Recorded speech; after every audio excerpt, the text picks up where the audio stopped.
Hello everyone. Hello, good morning. Yeah, good morning. I'm sorry for the late login. I'm having some internet issues here, so I just successfully resolved and logged in.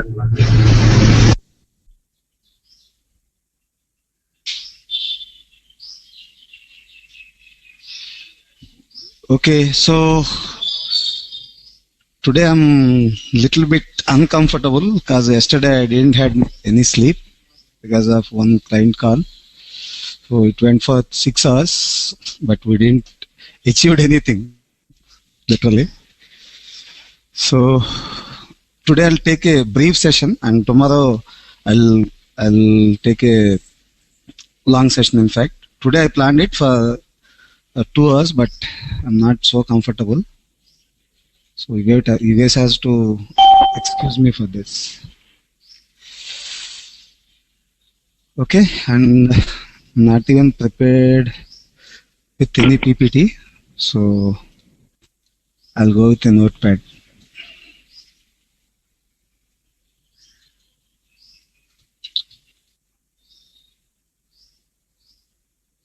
So, is anyone having any doubts regarding cluster concepts and Hadoop distributed file system?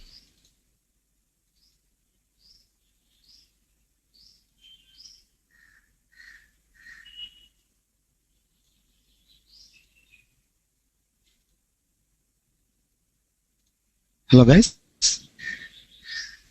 No, Ashok. Okay.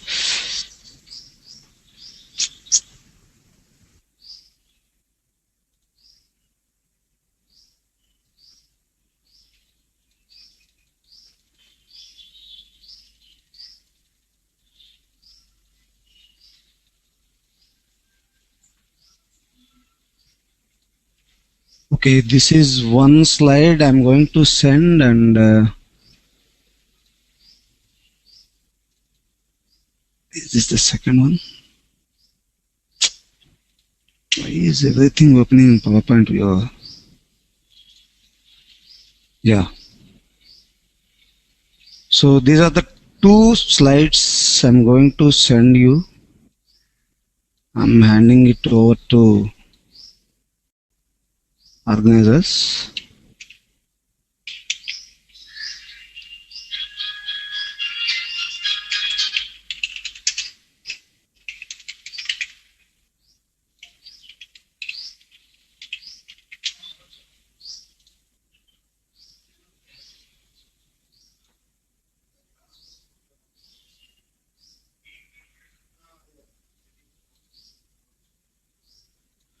Okay, so today we are planning to have a discussion on Unix, right? So, how many people are in touch with Linux? Are working on Linux platform?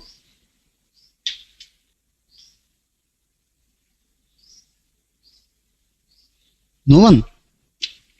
I expected a couple of people working on Unix. Yeah, this is Vijay Ashoka. I'm pretty much Yes. okay with. Wow, good. Rohit, you're also right? Yeah. Yes. Yeah, great. So, maybe I certified with RHCA. RHCE. I mean, not a good faculty, but I never teach Linux to anyone. But I'm trying my best to know things. So, basically, Linux is a multi-user operating system, and there are a couple of features, if I have to say theoretically, like it's a multitasking, multi-user, portable, scalable, reliable, blah blah blah. So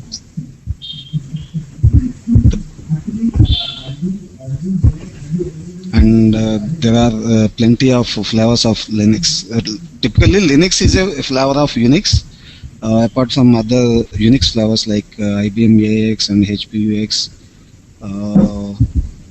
BSD, Sun Solaris, and Linux is a flavor from a guy called Linus Torvalds, and he took the kernel of Unix and he almost created a new kernel, but he took the uh, implementation and features of basic Unix kernel and he developed it and he handed it over to the open source foundation.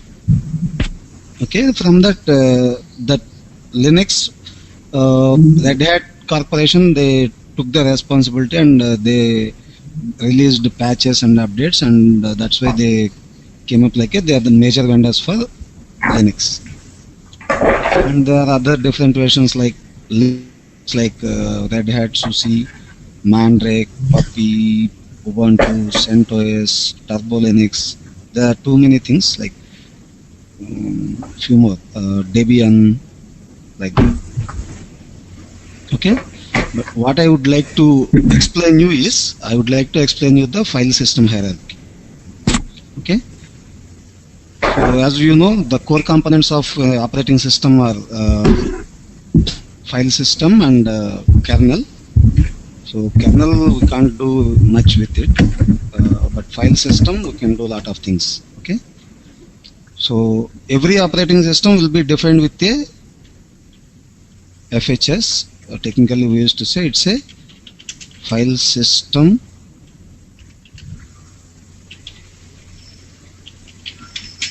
hierarchy standard.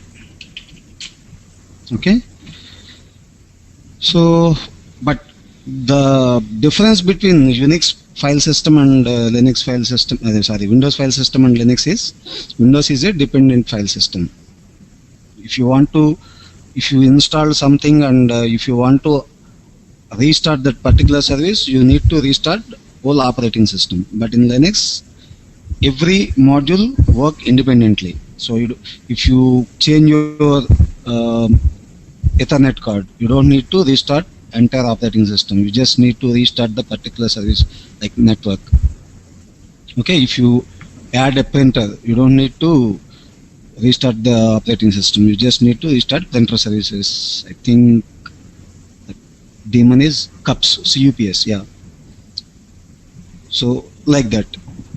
You don't need to restart in order to up or down any service. Okay. So the structure is, I don't know whether I can draw it here. Accessories, paint. Okay, don't expect that I'm a good graphic designer. I'm just trying to draw it.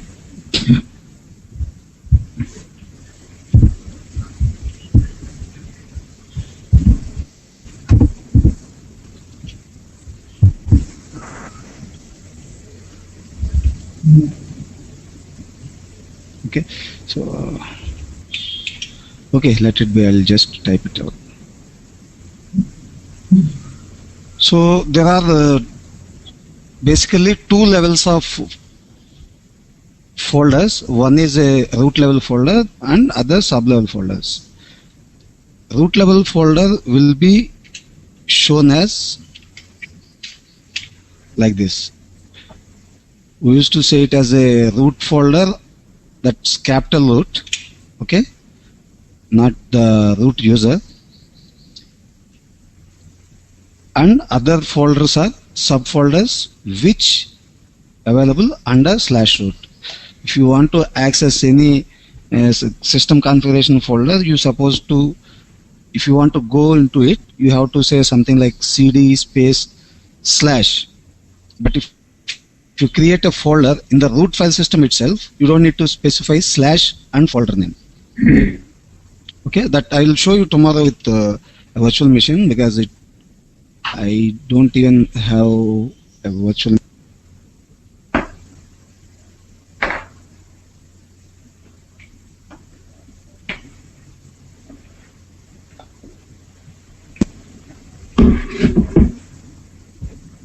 Guys, just give me a minute. I have a virtual machine here.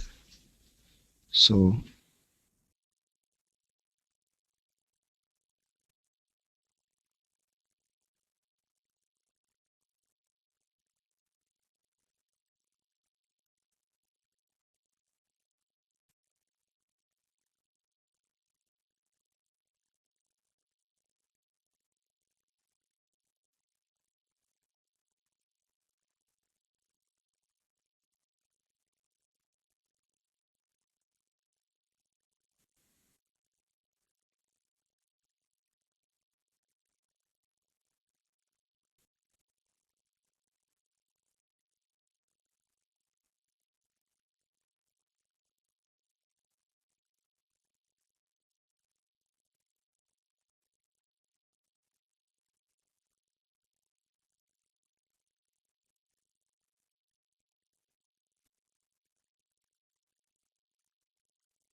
Yeah, just give me a second. I'm connecting external hard drive.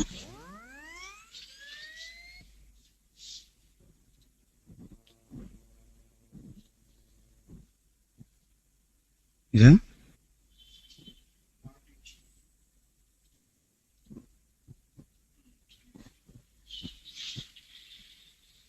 Copy పెడితే చచ్చిపోతాయి. Virtual box లో ఉన్నదా?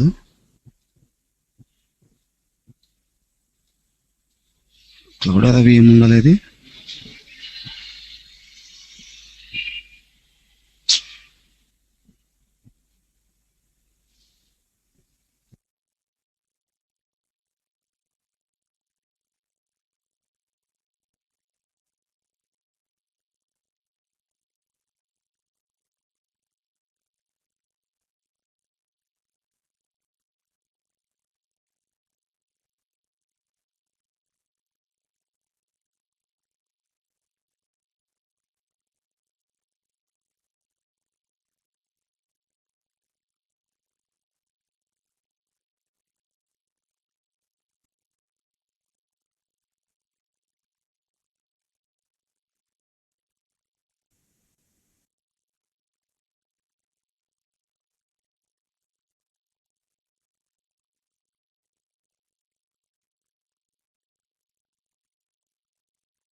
So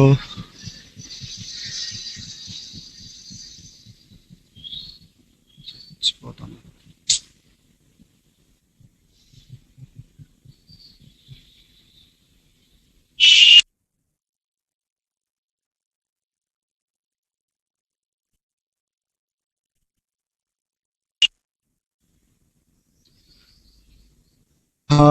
Just keep watching this screen so that you have to set up your environment like this. Okay, I'll just give you the uh, links where you can download these things, and you just need to install and run the virtual machines.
So I'm going to install VMware Workstation, and I'm going to run Cloudera virtual machine for this moment, because my virtual machine size is more than 10 gig, so it won't run properly in this desktop. So I'm running Cloudera VM, and it's open to download for you guys also if you want to do any practicals before we go to installation part.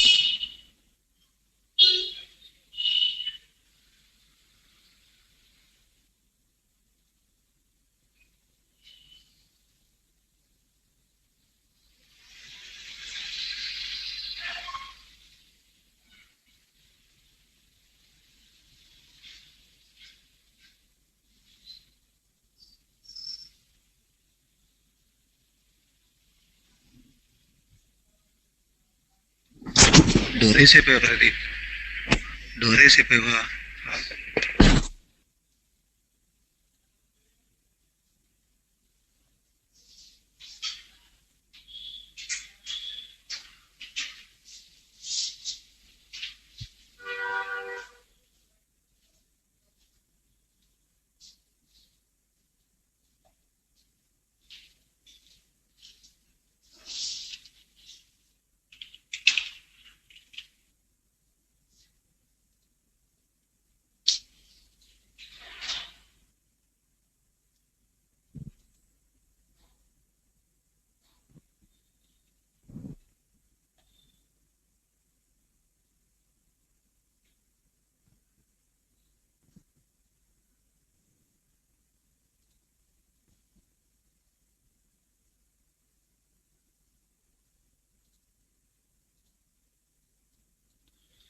Why it is taking this much time?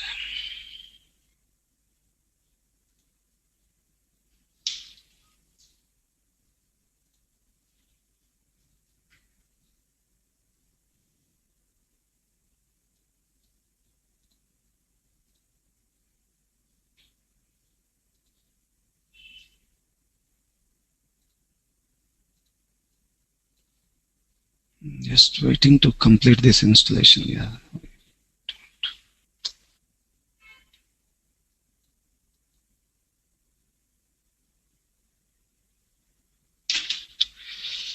Okay, meanwhile, I will keep on explaining you the different folders and their significance. So in the root folder, all subfolders will be mounted under root folder. Okay, and the basic funda is in Linux, if you want to access any storage media, you have to mount it under the file system. Okay, so the root folder of that file system is slash, and all other system folders and user created folders will be mounted under slash folder. Okay, so there are different folders like root, boot, bin, sbin, usr, opt, home, where, etc, mnt, media, like. Okay, if you want to note down, you can note down, or else I'll type it here. So we have different folders. First one is slash. Okay, it's a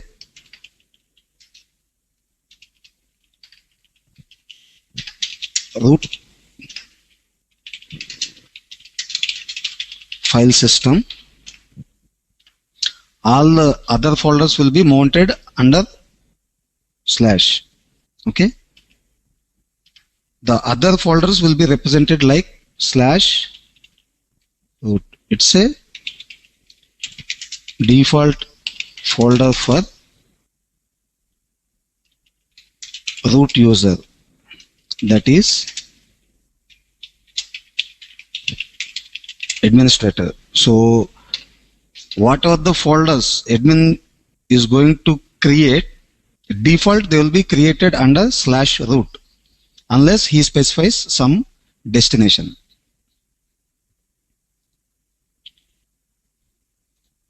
I need to restart it.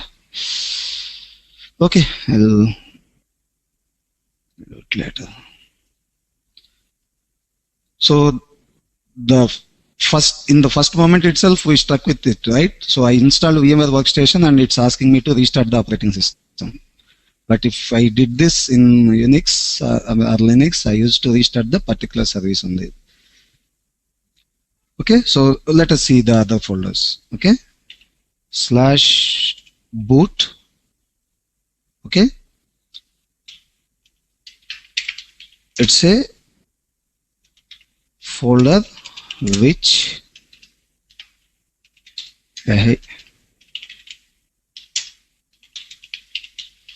contains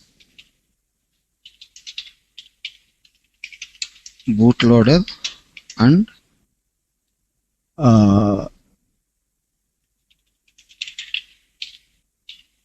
boot image and kernel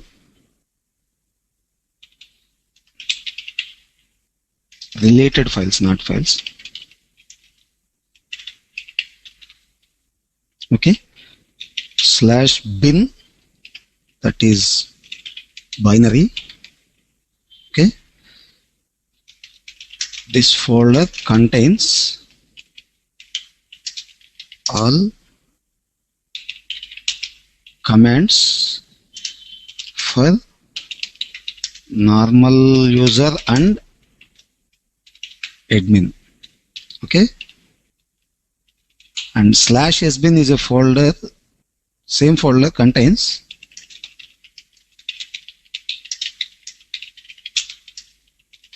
which are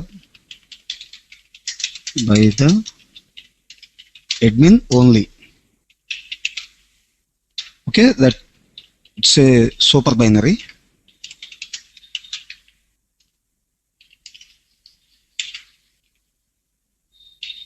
Okay. So like we have different folders. Just want to list out them. /var means variable.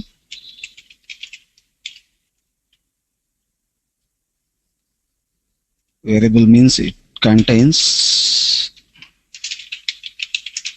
all application servers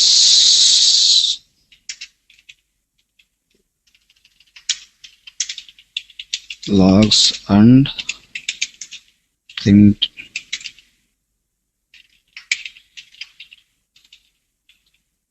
queues and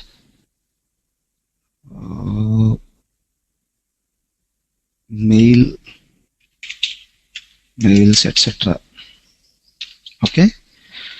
So /usr. It's not user, it's Unix system resource. All files, file system resource, operating system resources will be mounted under /usr. It contains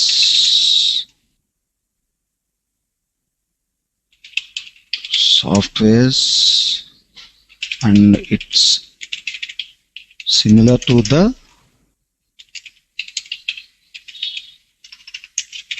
program files folder in Windows. Okay. What else? etc. Okay, /etc. This folder contains all configuration files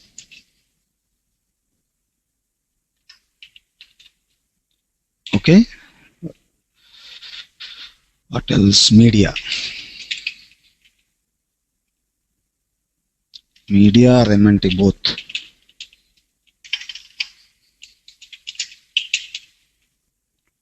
Okay.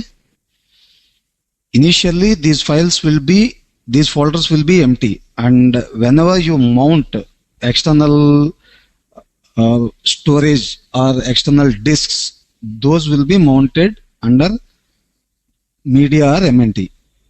Media means whatever the disks like CD-ROMs, DVD-ROMs, they will be mounted under media. MNT will be mounted defaultly with external storages like pen drives, external hard drives, like that.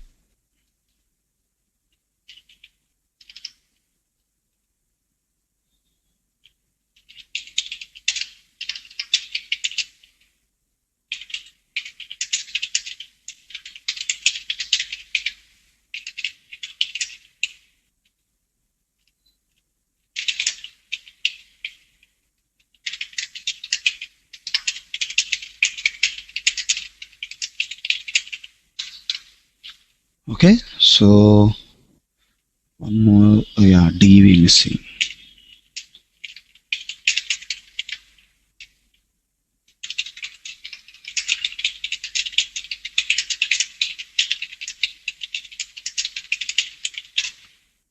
This folder contains all device drivers information, and there are another different folders like OPT, temp, some other folders. So all those folders will be empty by default. Temp will be used for temporary files, and it's recommended to have a temp folder with at least equal amount of your USR or USR folder. Okay, and OPT is for optional use, and that also empty. If you install any third-party tools, unless you specify any path, those will be installed in OPT folder, like third-party files, third-party applications like antiviruses, media players, and all. Normally, we will use applications in /usr. Okay, and the naming conventions, like when you connect a SATA hard disk or IDE hard disk, the naming convention will be like, if you are looking into the file system, if it is a SATA hard disk, your partitions will be displayed like /dev like /sda. SDA means it's a SATA hard disk. The primary master will be allocated with SDA.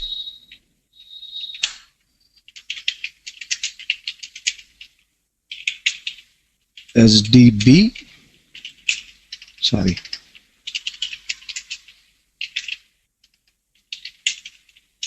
/dev/sdc,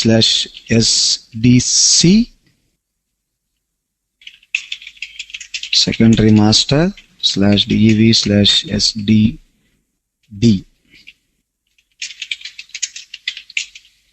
Same applies with IDE also. Instead of S, you will be displayed with HDE.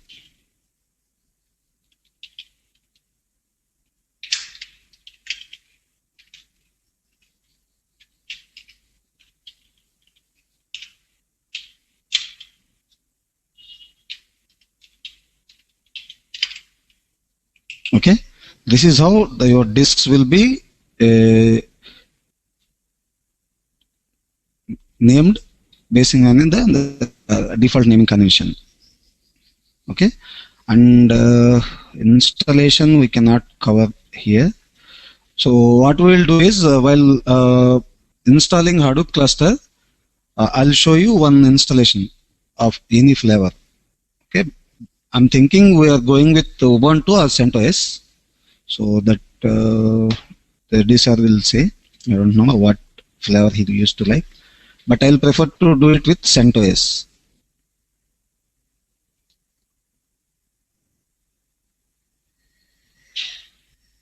So what I'll do here, is it asking for a restart?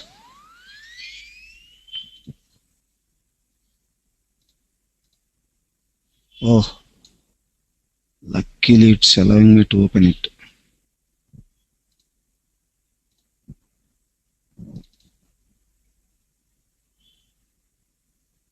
Where is the stupid virtual box?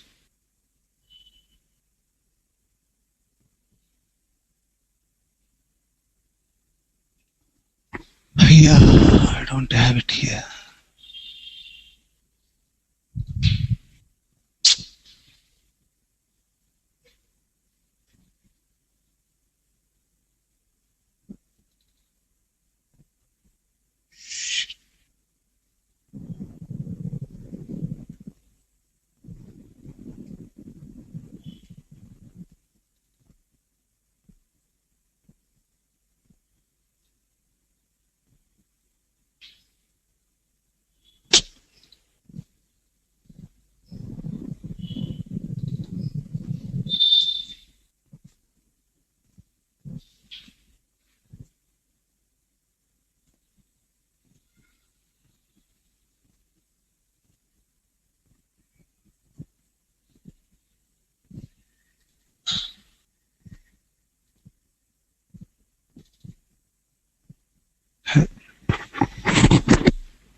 You guys can see my screen?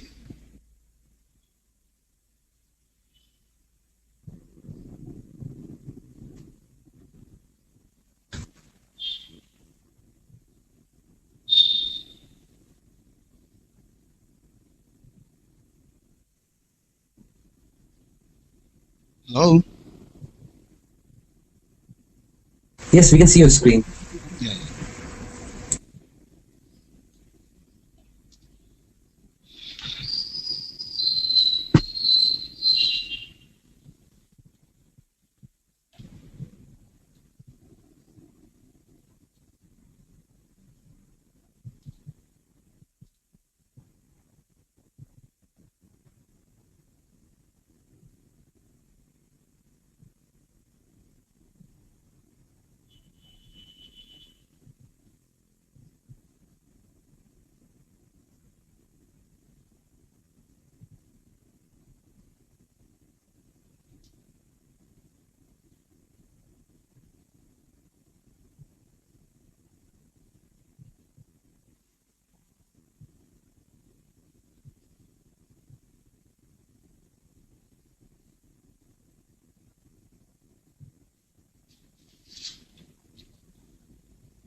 I'm dead.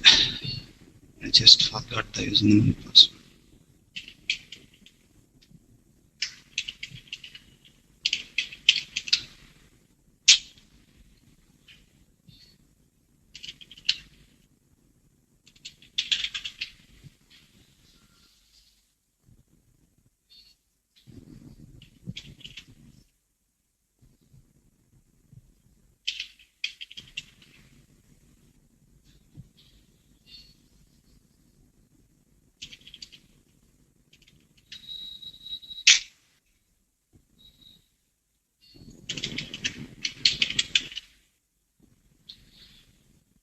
God.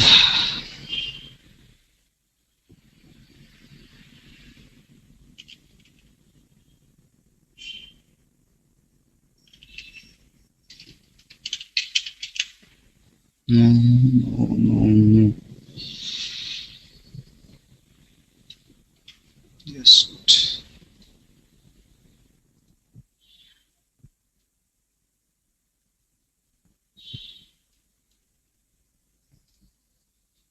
Sure.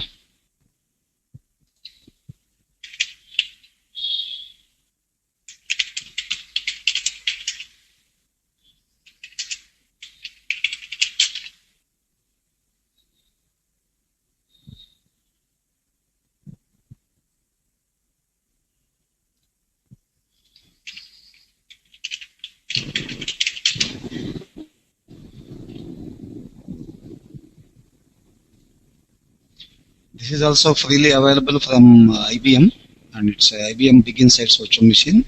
Big Insights is IBM's Hadoop release.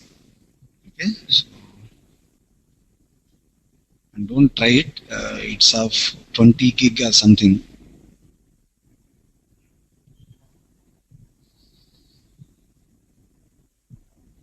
Okay, this is how Linux, I mean Red Hat version or any other version looks like this. So this is the terminal where you have to run your commands.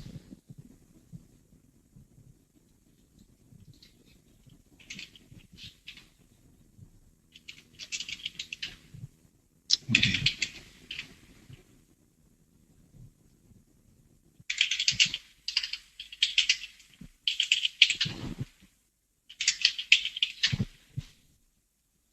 Oh, this fellow has made this. Okay.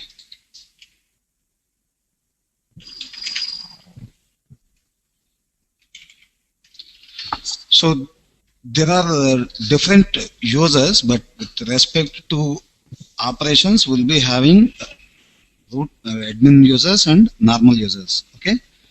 But in a typical shell, it looks like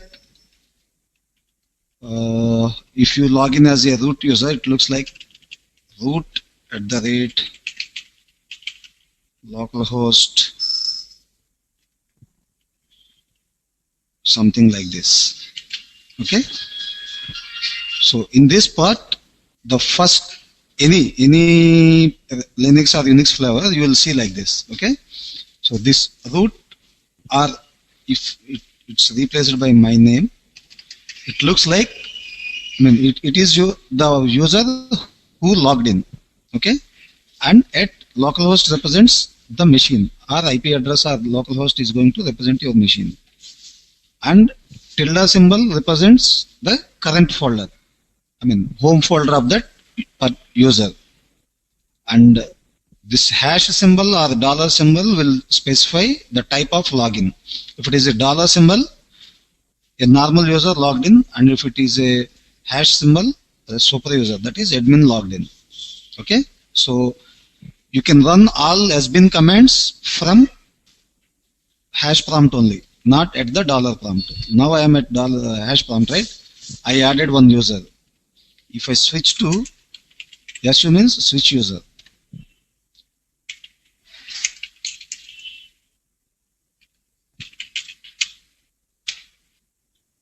It will not allow me to do it because these commands will be executed from sbin folder, and sbin belongs to only root user. And in Linux, everything will be restricted with respect to user group permissions. In fact, that's the only concept I wanted to cover. But I thought a little bit of these things will also fetch you to understand a bit. Okay? So,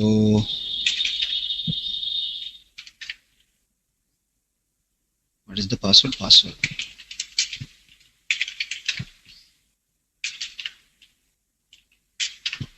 So I'm at my home folder because I logged in as a root user, I mean admin user. My default folder would be /root. If I go to /, if I say, I'll be at the root folder of the entire file system. If I say ls here, I'll see all the folders which were installed, which were created while installing the operating system.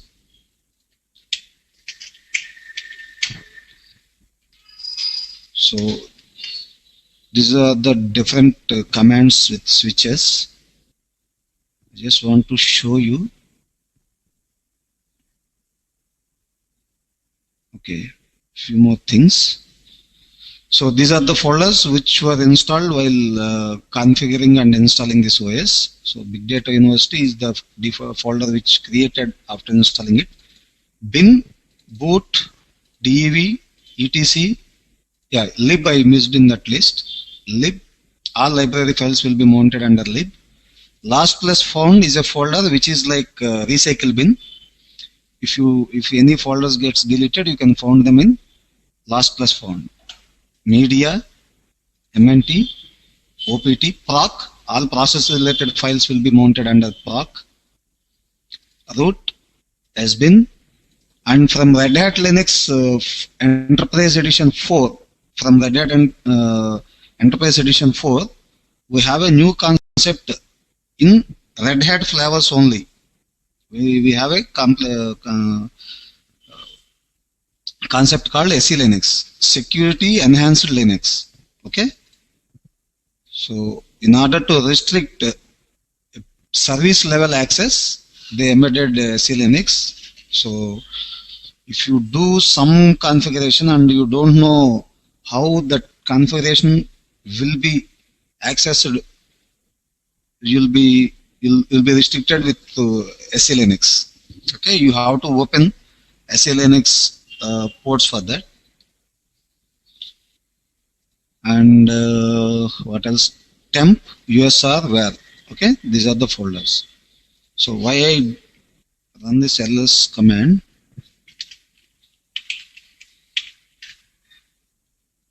Okay, so if you see the uh, display of a list, these are the permission sets and the file types. Okay. So first we'll specify what kind of file or folder it is. Okay, what is it? Is it a directory or a file or something? So D space specifies it's a directory. Okay. L means it's a link to another file.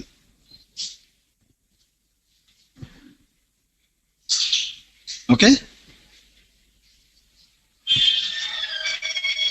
And these 9 permissions will be given for every file and folder. Okay. Default permissions would be the first 3 permissions will be given to the user who created that file. Next 3 will be given to the group, the group of people who can access that file. And other 3 will be given to the other, whomever, apart from the user who created it and the people who are in the same group. Okay. So if you create one file, the file will be created with some default permission set. Being a creator, a user can have all default rights on the folder. Okay. So typically we used to say UGO. User, group, others. The permissions are like read, write, execute. Okay. For read, the value is 4. For write, value is 2. For execute, the value is 1.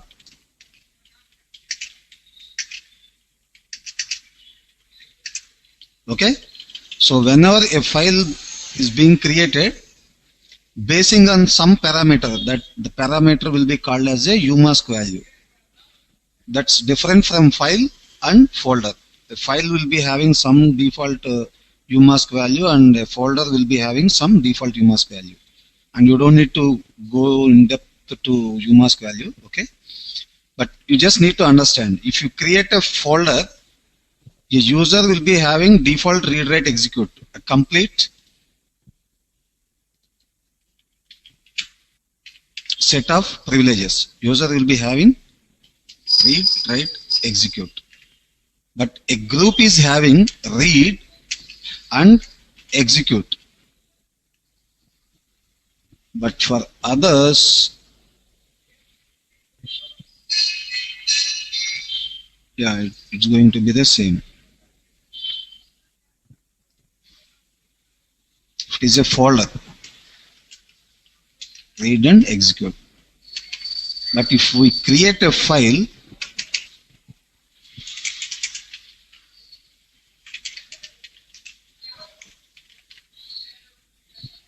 I have created a file, right?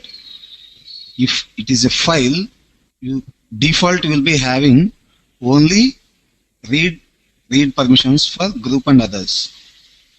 But for a user, it will be read and write. Execute, until unless you don't know whether that file is an executable or not, you will not be able to execute it. In Linux environment, there is no default exe file. If your script allows, you can run any extension file. If it is a text file also, you can execute. And if it is a bin file, log file also, you can execute basing on the content inside a file. Okay. So for files, default permissions are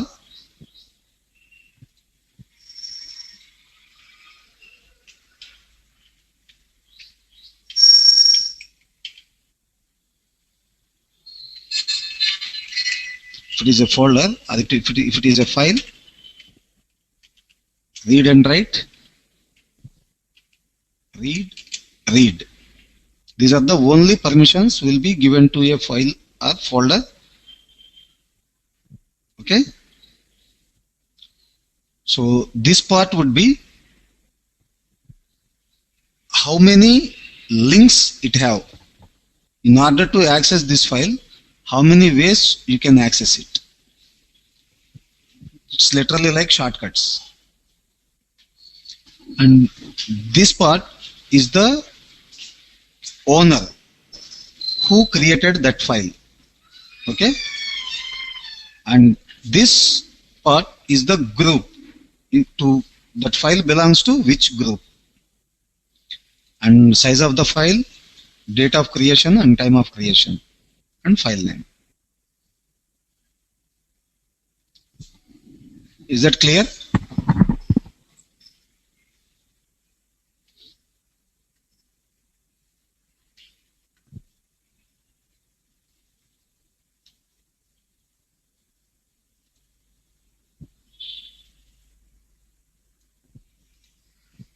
Hello?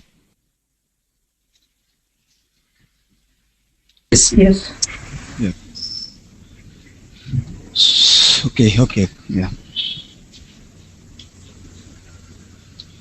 So, you know editors, right?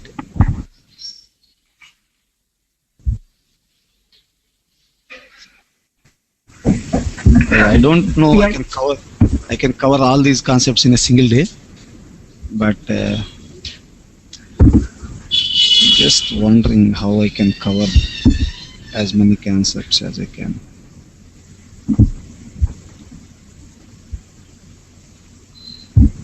But in Windows, we have too many editors, advanced editors like Microsoft Office, OneNote, something like that. But in Linux, we don't have too many editors. We have only a couple of things like VI, VIM, Emacs, gedit, Nano, these things. So if I start explaining editors, it will take two days at least. Okay, I'm skipping those topics which you can read and learn. Okay, I'm covering only those concepts which someone has to explain. Okay, so if we come into user administration, typically there are two kinds of users. I'm not talking about logging users. I'm talking about user accounts. Okay.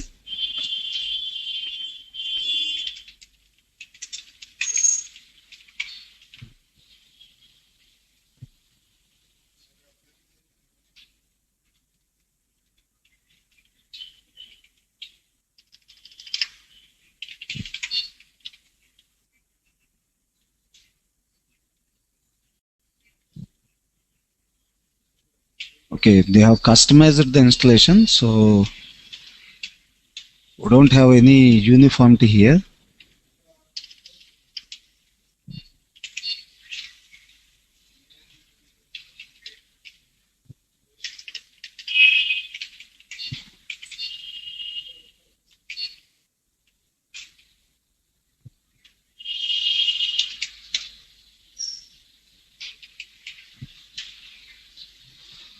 Okay, we have two kinds of user accounts. One is system user accounts and another one is normal user accounts. Okay, system user accounts will be created by the operating system itself while installing it. That is, every service will be having a user account number. So that's why they have allocated 0 to 499 numbers for system users. So every service is a system user. That is the reason we are able to restart that particular service only. Okay, typically we are supposed to have lots of users here, but we are not having too many.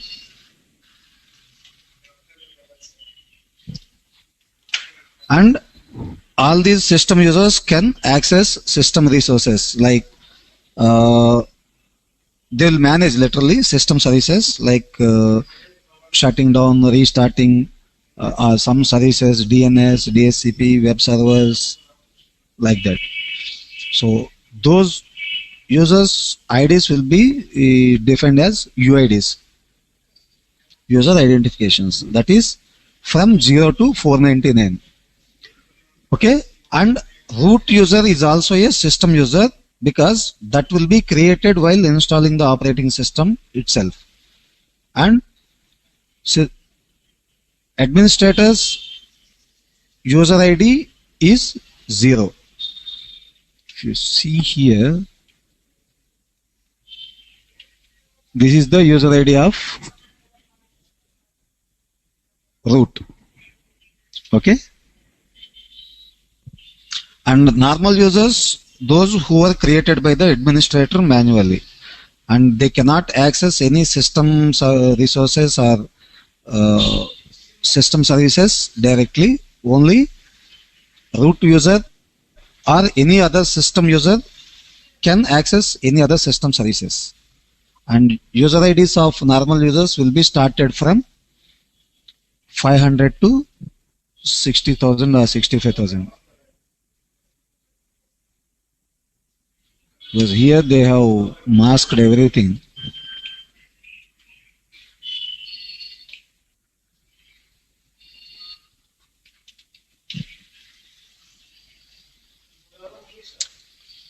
Is that clear?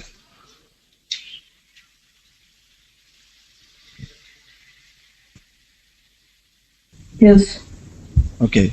So here I said, if I said PWD, right? Okay. If I said present working directory, it's showing /root. If I say I went to my home directory, if I say CD, from anywhere it will take you to your home directory. So I said, what is the present working directory? It's showing /root, right? If I switch to my account and if I say present working directory, it's showing /root only. Why? Because they have disabled all other system resources and they optimized the installation and services. So we are having only one shell here and we are not able to move anywhere. Here, that's what the reason I am unable to find some folder missing here.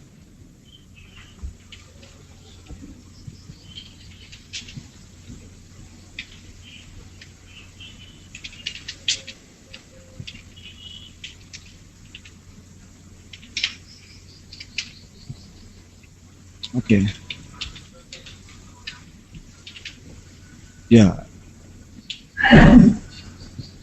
As I told you, right, if I create any user, that user's home folder will be created under /home and with the username. So this is what my home folder. In normal conditions, if you log in as a normal user, and if I say PWD, it shows like this, /home/Ashok, if I am the user there.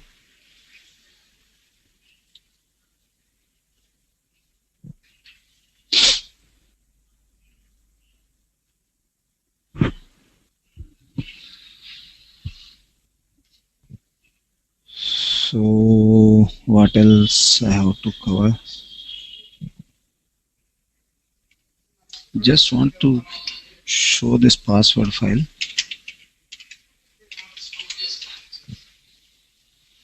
Okay, I would like to elaborate this a little. Okay. So the password file which manages the profile of any user, either system users or normal users, the portions of this one row will define the complete profile of a user.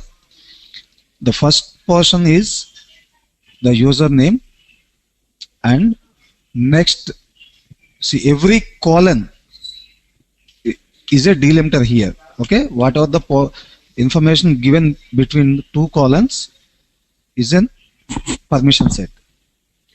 Okay, X represents the masked password.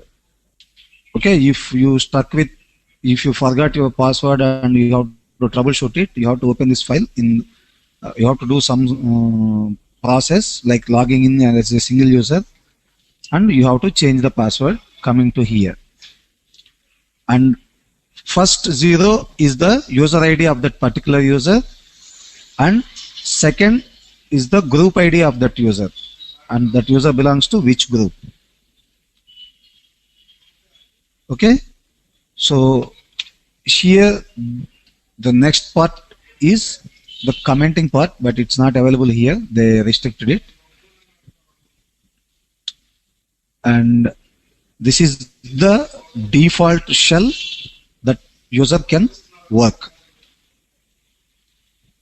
Okay, if you consider bin is a system user, but he is not a physical user, so there is no login for that specific user. If you can assume like I have a bin user, or I have a daemon, or I have a ADM user here, I can log in by using that user ID. You cannot log in because they have restricted your login by saying here no login. Okay, so you cannot access through any of these users where they specified /sbin/no login.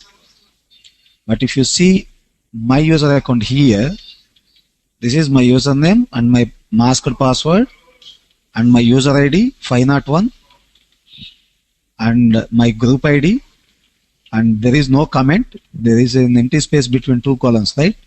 Here you can give some comment on the user being an administrator. And this is my home folder, and this is my default shell where I can work with. So what is bash? Bash is a shell. How the shells different? Yeah. Yes. There are different shells which serves a specific reason. Bash is a shell where you can run system services or system commands or something. There are different other shells like C shell, corn shell, like that. Each shell will serve for a different requirement. If you took C shell, it supports for C programming. If you take JSH, it supports for Java development. Something like that. I'm not pretty sure about all other things. I know these two things because if any Java developer or C developer is there, we used to assign the particular shell for them. But default, they'll be having bash access.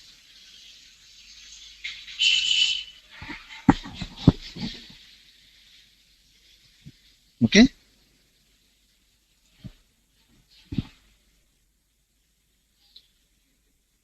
So that's what about password file. It contains all that information. There is one more file called shadow, which contains all users information and users existence kind of thing. Like I have a user, okay, and the encrypted password. What is my encrypted password? And this is a tricky thing. From your password, if you create an user, the user's account will be active for this many days, 15,667 days from 1970 Jan.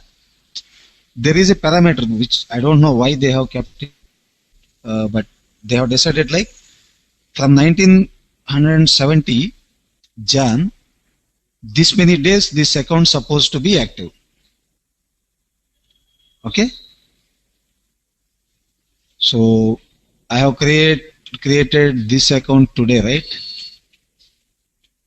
From that day, my account supposed to be existed for this many days.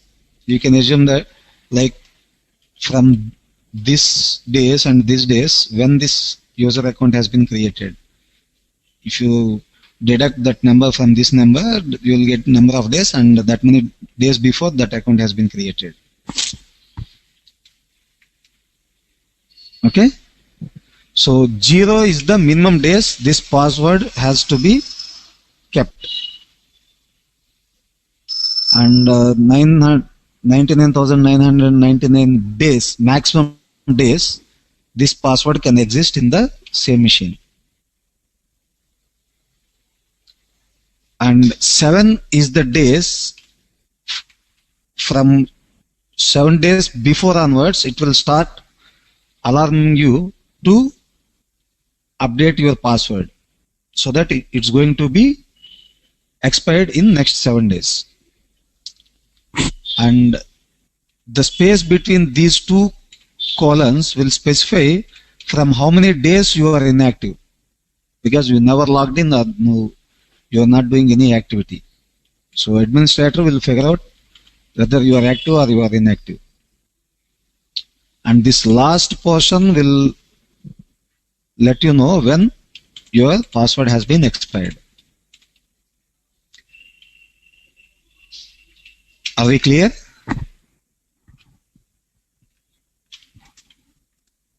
This concept you have to understand, because I too don't know what's their intent to specify this many days from 1970 Jan 1.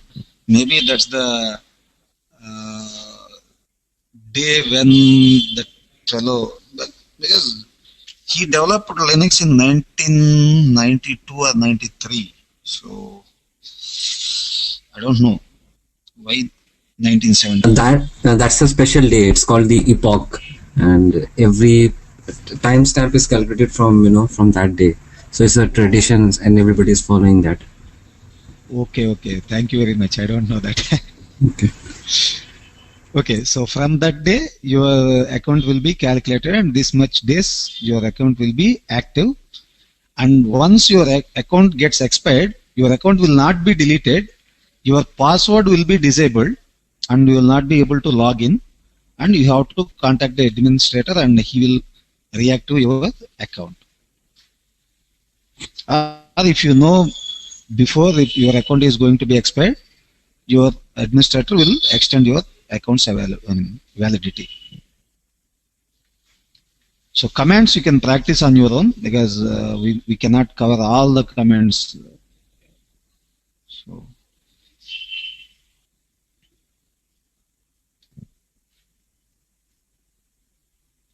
So different things.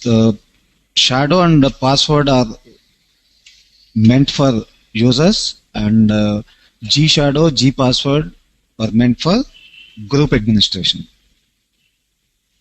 Okay, group IDs, group passwords, group existence and all. The most important topic. Okay. So how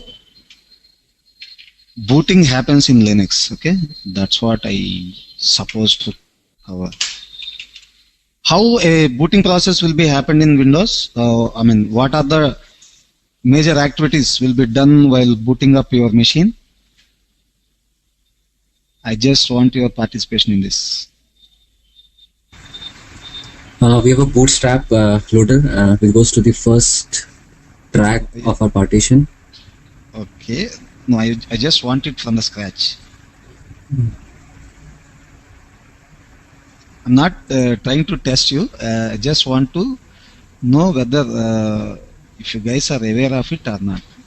So what is the basic process happens when you turn off your machine? MBR is read, master boot record is read, and then the boot road, it points to an address. MBR has the address where the actual operating system lies.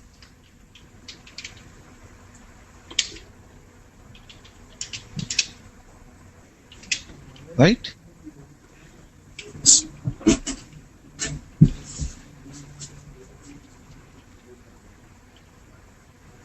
That's Correct.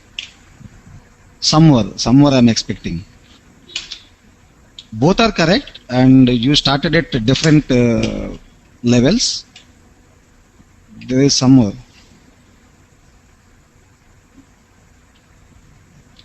Have you heard about post? Yes. Power on a self-test. Yes.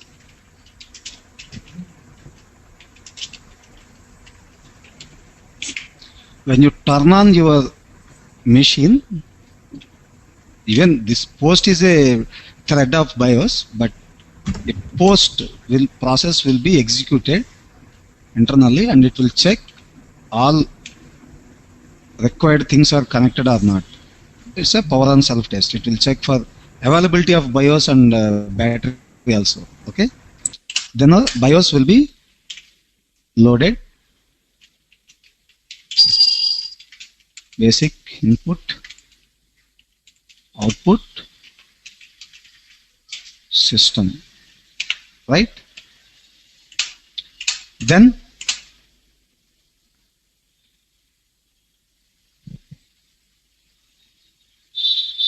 this may be or may not be, this is optional, okay? But if there are multiple operating systems, that's mandatory, and if it is a single operating system, it's not mandatory, but it will be there by default. Bootloader? Yes, that's correct. Then, okay, bootloader, master boot record, find out kernel, complete operating system. Right? This is the typical startup of any computer. There is a slight deviation from traditional execution and Linux. There are something like modules in Linux only. I supposed to say NX, Linux family. Okay, so modules will be loaded. Sorry.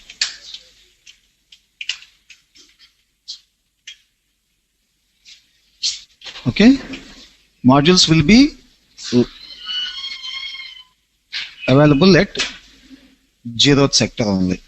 Okay, so the same thing, power and self test, then BIOS, then bootloader, MVR with modules. Modules will call the kernel, and kernel will boot up the operating system. Where hardware is detected? I mean, when hardware is detected? BIOS. Okay, during BIOS. Okay. Yeah. Have you ever tried to start up your desktop without connecting the keyboard and mouse?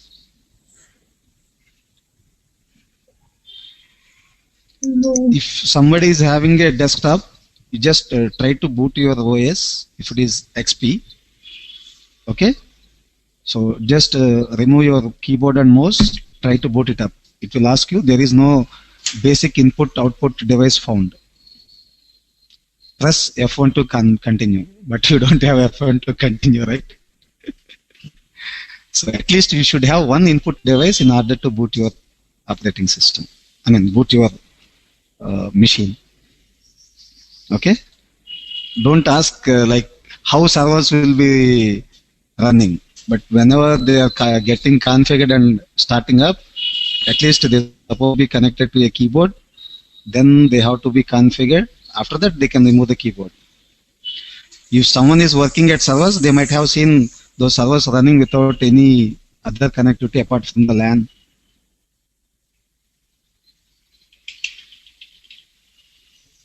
You understood this?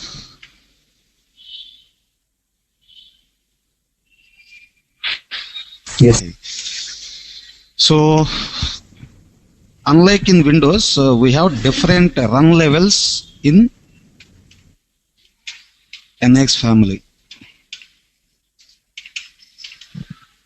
Someone please correct me if I am going wrong. I think Vijay or Rohit will correct me. Okay? So there are 7 run levels from 0 to 6.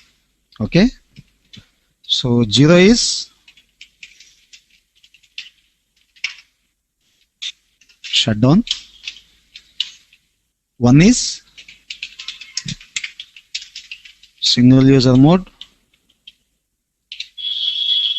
2 is command line without networking, command line with networking,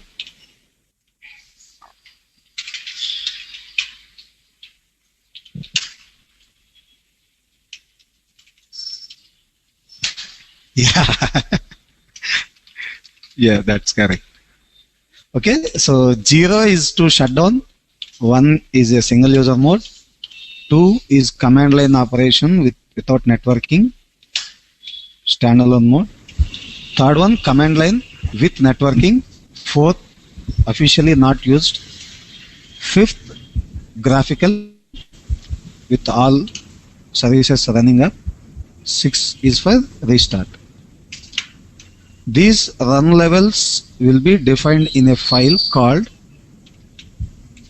init rd. Anyway, we have virtual machine here, right? I don't know we'll be having access for this or not.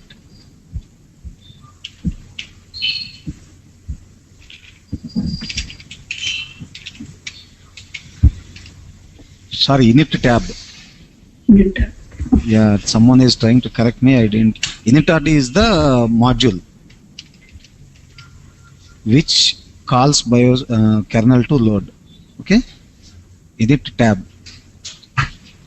is the file where we can see all these run levels. In Linux, everything will be documented in the configuration file itself. If I explain you something wrong also, you don't need to worry about it. You just need to remember the file name and you should go into it. Okay, so here you can identify the information which is commented with hash. Okay, only those lines will be executed which are not commented. So you can see here, right? 0 is for halt, 1 is single user, 2 on multi-user without networking, only NFS is available, full multi-user mode, 4 unused, 5 X11 means graphic. Technically we never say GUI, X11 we used to say. 6 is for reboot, and your run level will be defined here, id equal to 5. That's why it started in the graphical, or else if I say 3 here, will not be able to log into graphical user mode. So these are all the init rd images which will be loaded while booting your operating system. These will be called as modules. So if you come across with a word called modules will be loaded or something.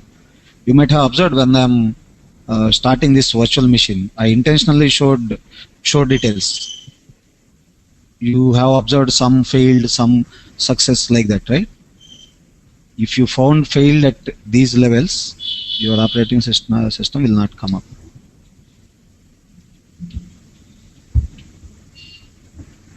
So these are the terminals which will be available.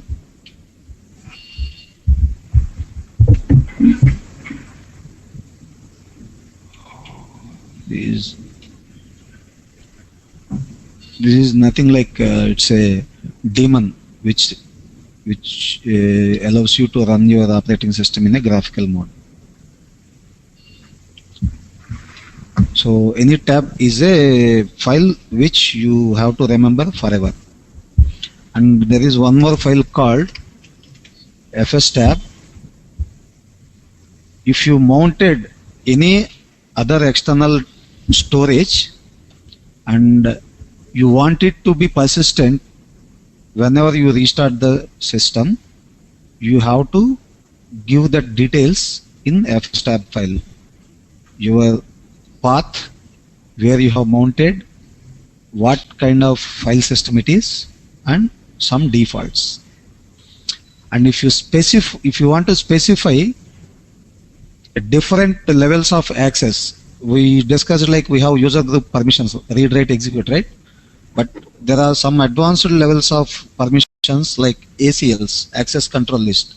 So if you want to restrict users with respect to usage or number of files or accessing something, I have one data partition here, right? So if I want to restrict my users to use only 10 MB of storage from that folder, I have to specify ACL here. Okay, that's some sort of concept. So I'm just giving you the hint what concepts you're supposed to understand. Okay, obviously it will take some time to get very good hands on it. It's not that much of expertise is not required, but if you possess that skills, then that will help you a lot. Okay, so all permanent mount points will be stored under FS tab, and it's mandatory to have an entry in FS tab in order to be persistent.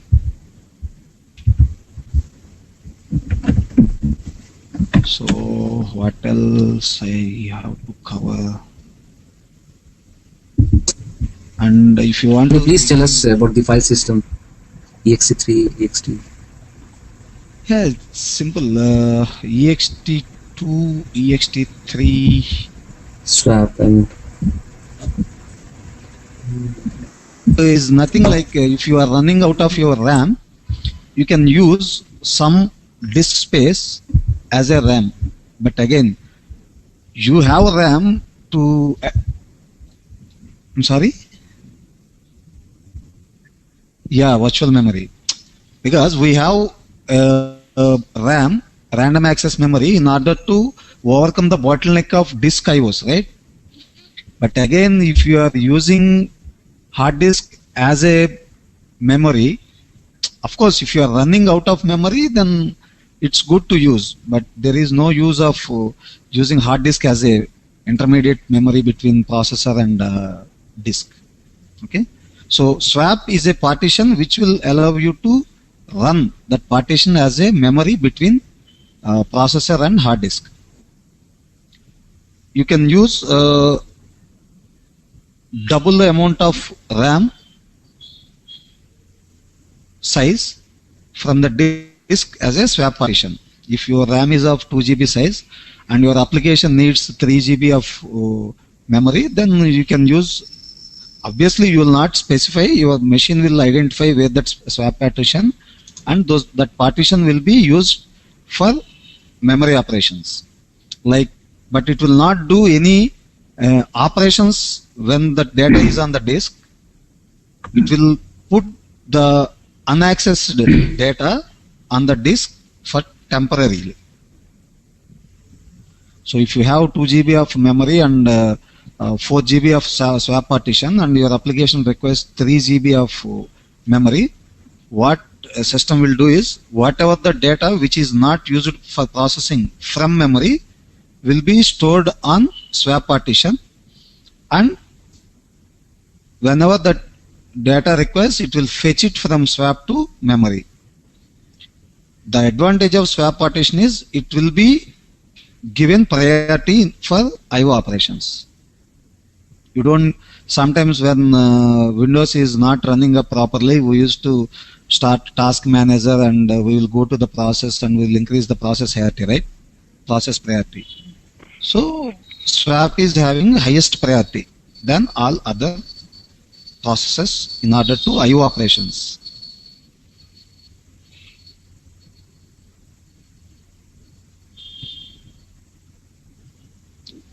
Just a second.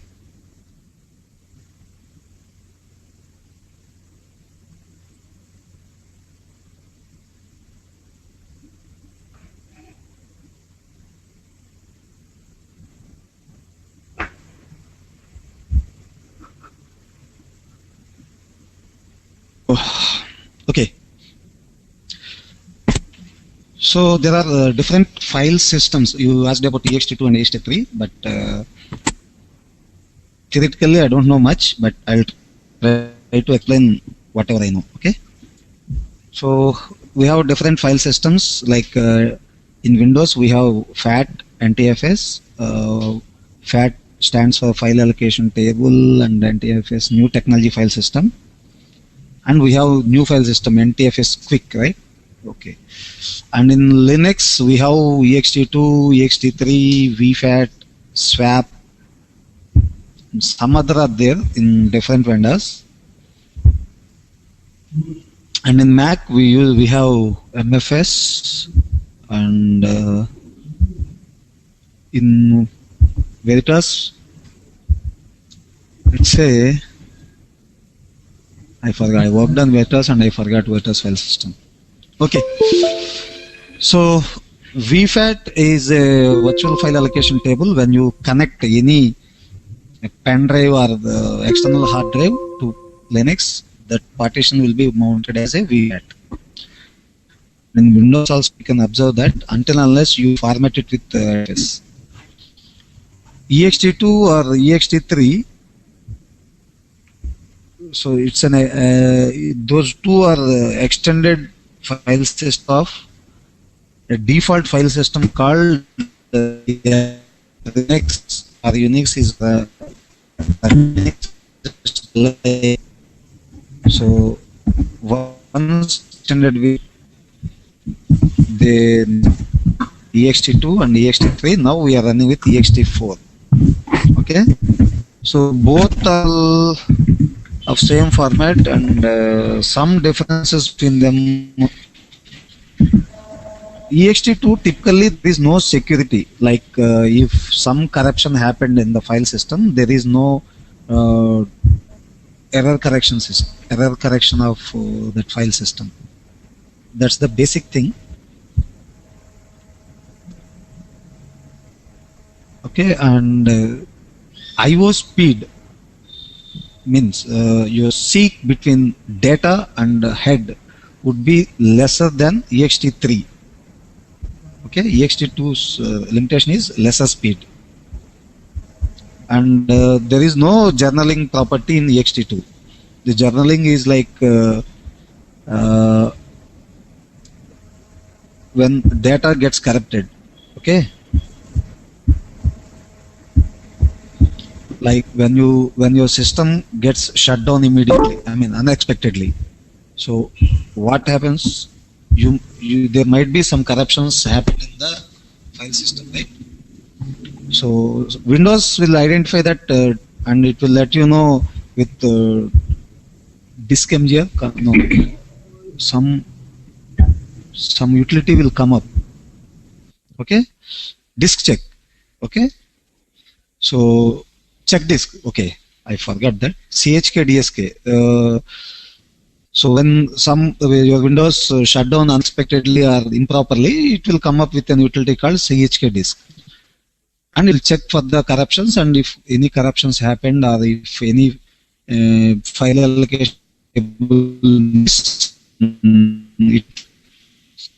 like if your operating system goes down unexpectedly or any corruptions happen or disk gets corrupted, the data will not be able to access. So to overcome those bottlenecks, they have updated the file system with ext3 and ext4. So ext3 is having journalism support. If something, I mean, mission goes down and there are corruptions happen, then the file system will look into that issue and it will resolve it efficiently. Okay, so and ext4 again the same features has been enhanced. So the access rates has been increased because hard disk speed, I mean IO speeds has been increased from 5400 RPM to 7200 RPM now, right? So after that they observed it like ext3 is not responding much faster according to the disk. So they enhance a few more features are there.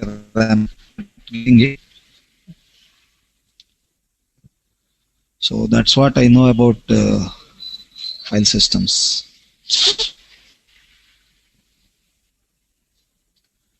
There are a few more concepts like LVM.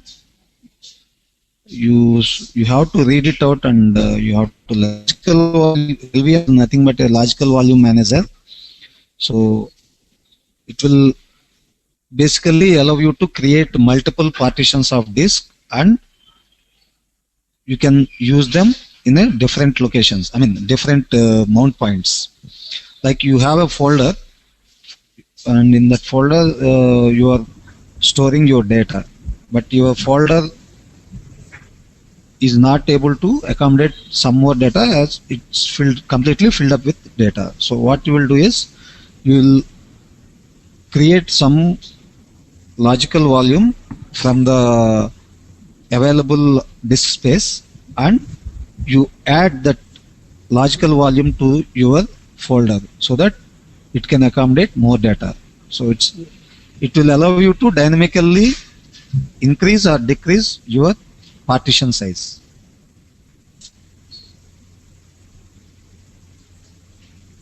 So creating of LBM is a multi-level process. First you need to create a logical volume, then you have to create a volume group, then you have to add that volume group to you have to create a LV logical volume again, and you have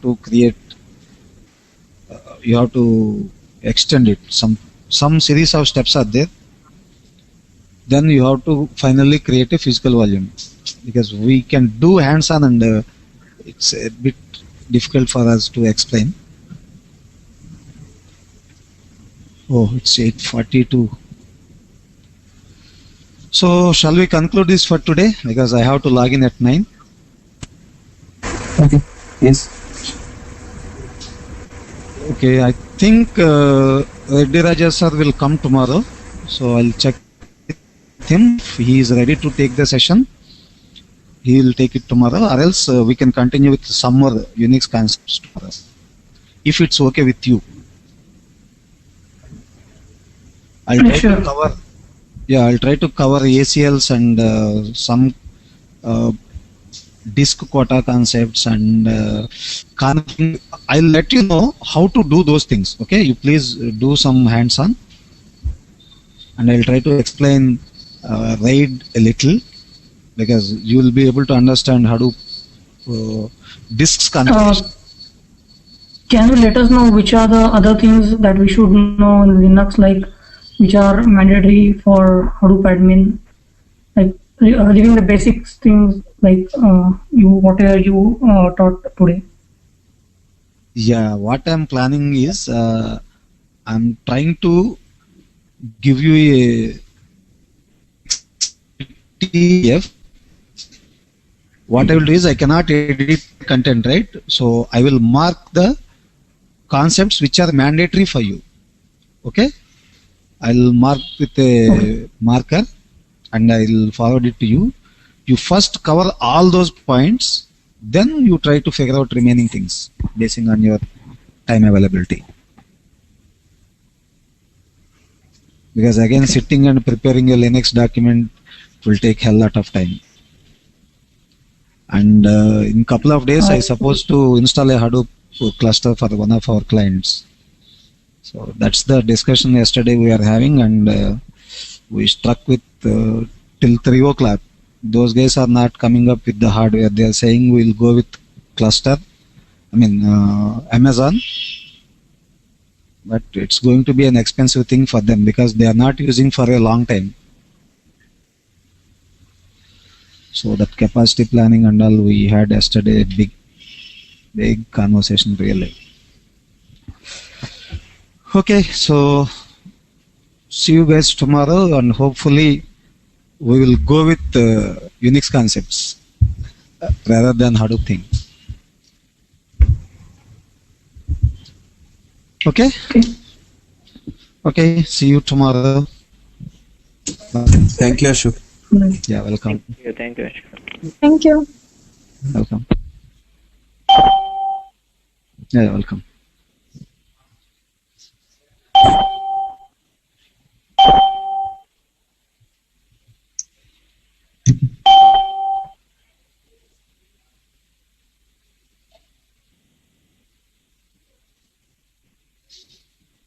The organizer has ended the session, and this call will be